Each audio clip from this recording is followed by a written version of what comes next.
I'm real excited to put this vest on and do a review, because I haven't done it since I watched Wolfman and did the review with this puppet then.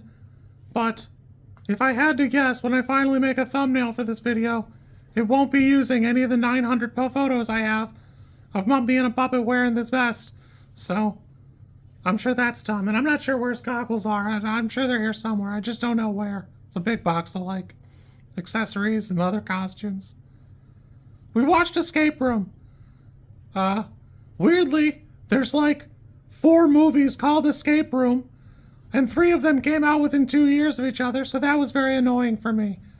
But I'd seen the trailers for this one, the 2019, and I thought, hey, I wanted to see this when it was out. I like an escape room. Let's give it a shot. Let's give it a check. Let's give it the peep.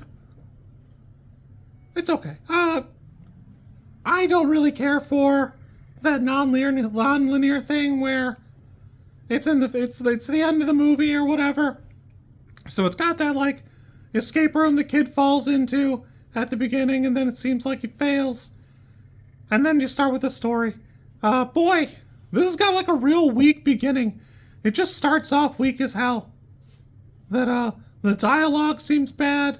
The setups all seem kind of weak.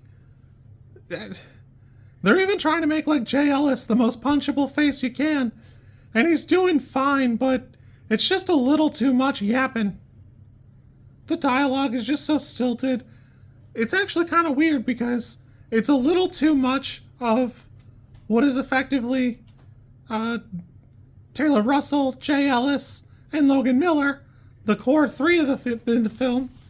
And then when the games begin, it introduces 3 other characters who you feel pretty sure are just going to straight up die because you haven't had their backstory.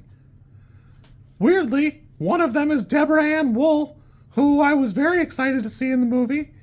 It's not the turning point for me, but it was pretty close to the turning point that I now cared about what happened in this movie. Nik Labine's there, and so is it's Tyler Labine and Nik Dodani, but, you know, who cares? And I know for budgetary reasons it's not really the thing, but it probably could have just been a couple baby minutes of each of these bozos' backstories, that their lives weren't good or what they wanted them to be, and then launched into some escape rooms. Like, it really doesn't need to be that deep. At the end of the day, I don't really care that this kid is, like, kind of smart and doesn't want to participate in college classes. It's actually weird that the professor cared. Why did he care? He knew she knew the answer. Just move on with her life. Like what difference, man? The roommate, you know, it's just a little bit of yap. The escape rooms are pretty fun. I will say that, like, a hallmark of a bad escape room is one where, like, the answer is not in post somewhat obvious, where, you know, while you're in it, it's pretty tough, but, you know, looking back, a little hindsight should make everything pretty clear, you know? And there's an element of that where this is not the case in all of these. But, you know, real talk, I'd have peed in those cups. It's weird because I'm not like a pee guy, but I'd have peed in those cups. I'd have peed on the ice thing. I'd have been getting out of that room. I'd have been gone.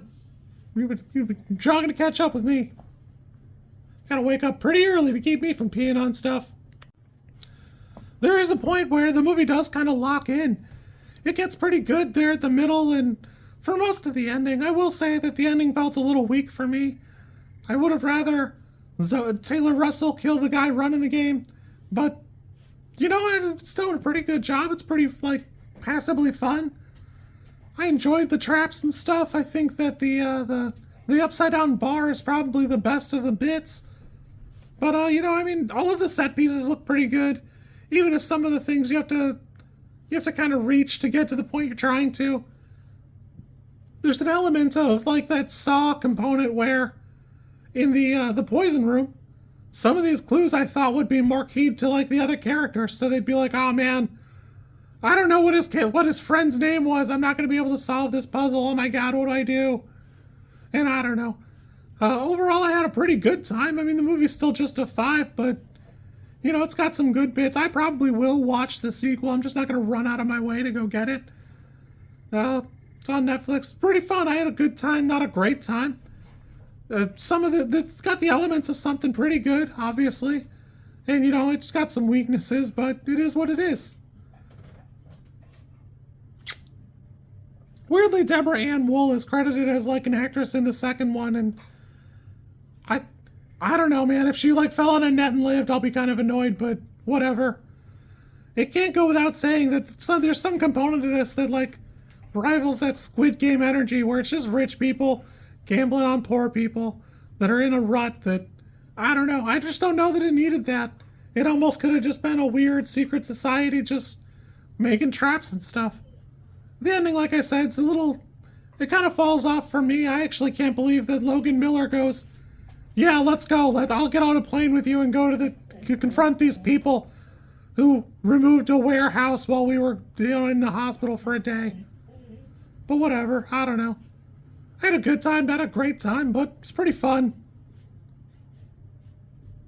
You kids be good. If you like this content, I'm supposed to ask you to like, comment, and subscribe. I think like is here, and comment is probably down there, and subscribe over there somewhere too, I think. I don't know how many times this, like, snippet is gonna make it into a video.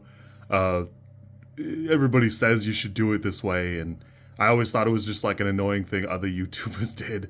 And as you know, I am bad at editing, so if you like it, great, I'm happy for you. If you don't like it, I'm sorry.